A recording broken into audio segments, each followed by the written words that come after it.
Bill here at the 2022 World Championship / Nationals. My goodness, with the Hobie Short. What's up, man? What up? I'm all right. Starting to get back into the game. Second event back, so happy to be back. Nice. What you do, man? I got top 64 at the Yu-Gi-Oh! Championships 2022. Placed second after Swiss. Went X1, lost to Tri Brigade. Funny enough. And you'll see why. It's just hilarious later.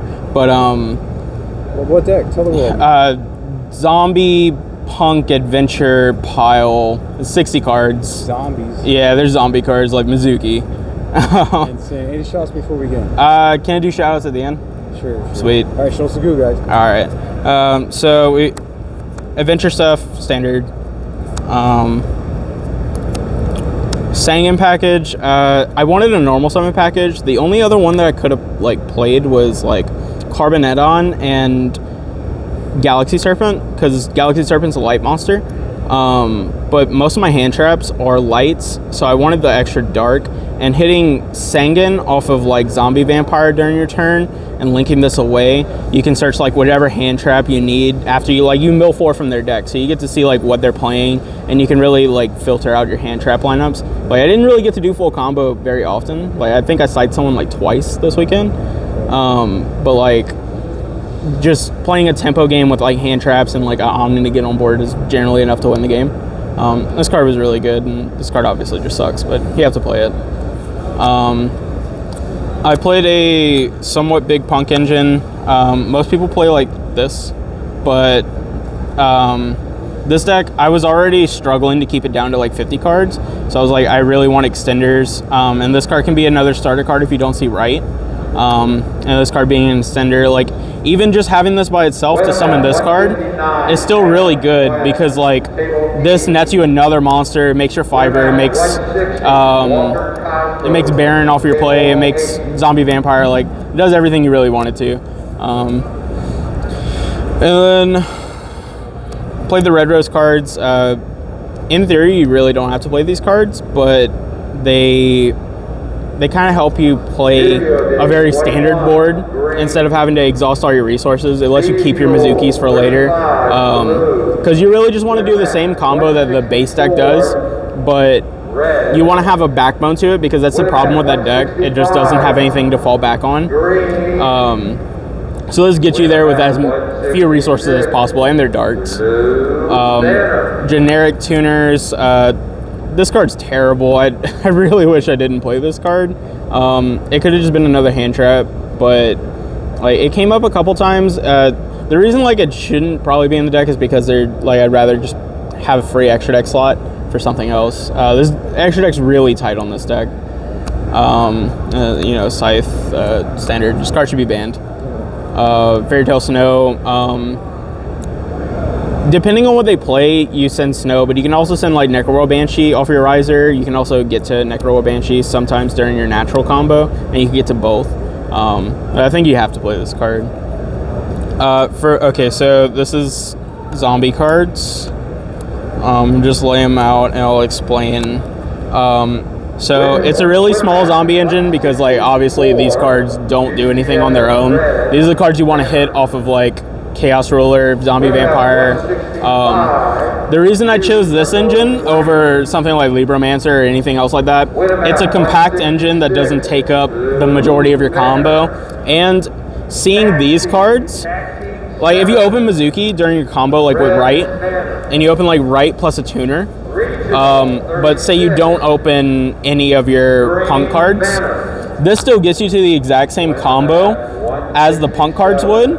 So these all act as Punk cards, or if you see the Punk cards, these cards act as the right cards to get you to Baron and Riser in the same play, because this can send this, make itself level 4, and when this comes back, you're gonna send Mizuki. So this is gonna be your 10, and then Mizuki can summon this back and sync her with your level 4 monster like Snow or something, and that'll make your Riser send whatever else you need. It was really cool on feature. I did this to the Flunder deck, and obviously it was already over because he was playing Flunder, but doing this and then Mizukiing back Zeoman off you summon it off of Fiber was pretty cool. It creates a lot of cool plays. Like, I think one round in Swiss, I summoned Deer Note back like 4 or 5 times. Yeah, it was pretty neat. So I played a really fat hand trap lineup. 3 of all of these. There's no forbidden droplets in my deck anywhere. There's no Dark Ruler no more. I feel like those cards really aren't very good right now, especially with how diverse the format is. Like, you could play against trap cards, you could play against Fluenderies. All these cards have applications against Fluenderies because they're starting to play into Nib a little bit more, going for double impin lines. And all these cards, like, these are cards that you can search during your combo. They help you. You want to draw 2 of these very often. There's 20 of them, well, 21 with this, but 20 in your 60 card deck. You should draw 1 every hand, 2 every other hand. And this card's a zombie too.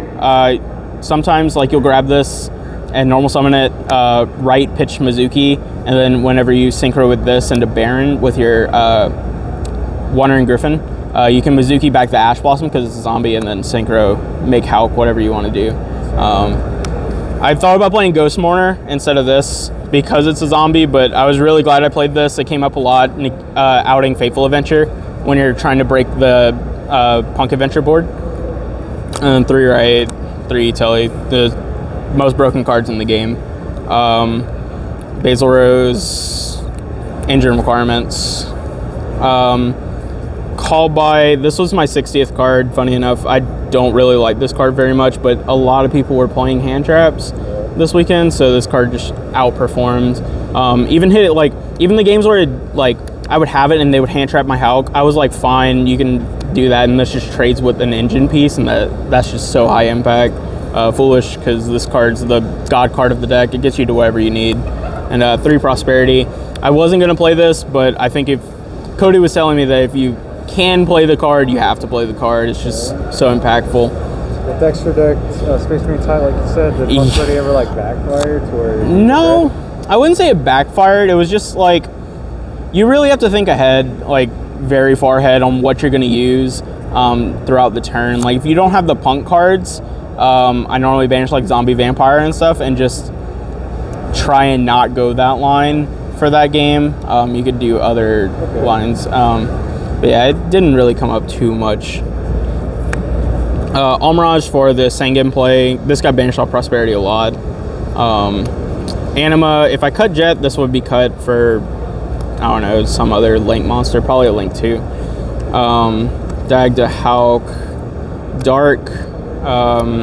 Because of this line, I wasn't playing these at first. I was playing like Appaloosa and 2 more synchros, but I wanted to be able to play through D-Barrier because I wasn't really sure how popular a card would be this weekend.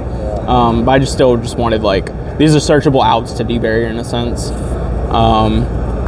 Zombie Vampire. I do this line anytime you see the punk cards. This is the line you go for. It just nets you so much advantage, and like, your combo can take a while if people don't know what your cards do because they'll have to read it. So when you summon this and you threaten to reveal deck knowledge from them, it can be beneficial for them to concede. So it forces you to, like, they can concede, conserve time, because if they're reading all your cards up very often, you're going to go to time, and this deck does not want to go to time because Ziaman and Psychic and Punisher. Wonder Magician, standard. Immortal Dragon. This card's sick. So it's generic, so you can make it off of like Enchantress Ziaman, and you send any zombie monster from your deck to the grave with a level that's not level 6, and change his level to the difference. So if you send Mizuki, he becomes level 2. So this can synchro with your Chaos Ruler to make Baron. And while having Mizuki engraved, they'll summon this back as another tuner to make Hulk. And your inboard is like Hulk, Dagda, Scythe, very often. Normal cards, Baron. This is the deck that abuses this card like the most. Every time this card resolves, it's just disgusting. Like, you'll mill like Snow, any zombie cards. It's always just super high impact. The second level 10 of choice was this, because you can set up boards with this guy that involve like you can have Snow Engrave and this. So whenever they're playing their turn, you can just quick effect this, get Zombie World on board, and activate this effect without using your snow, because you don't want to snow book something and also have to banish that card too. Kind of sucks. It lets you conserve your snow. And then Psychic and Punisher. This guy wasn't in the deck for a while, but I'm really glad I played this card. This card outperformed, especially with the Shroodo. This card is nuts.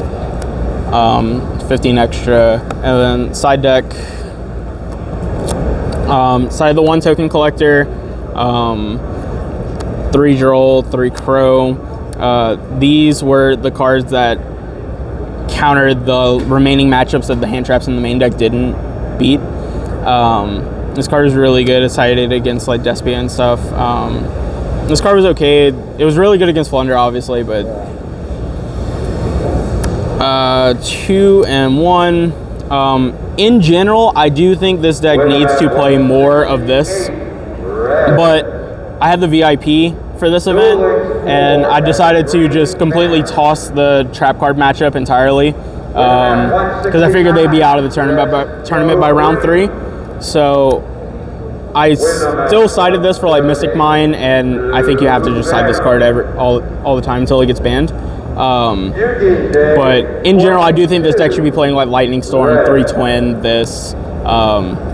Back row struggles. And then because I didn't play those cards, I played 5 going first cards.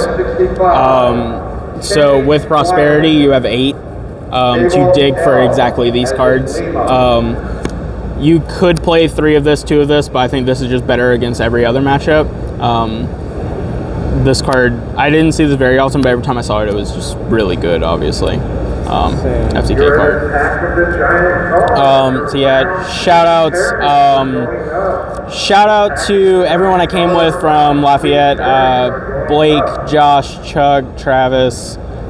Shout out to Team Bortle, you know, got a rep, Bortle Sword.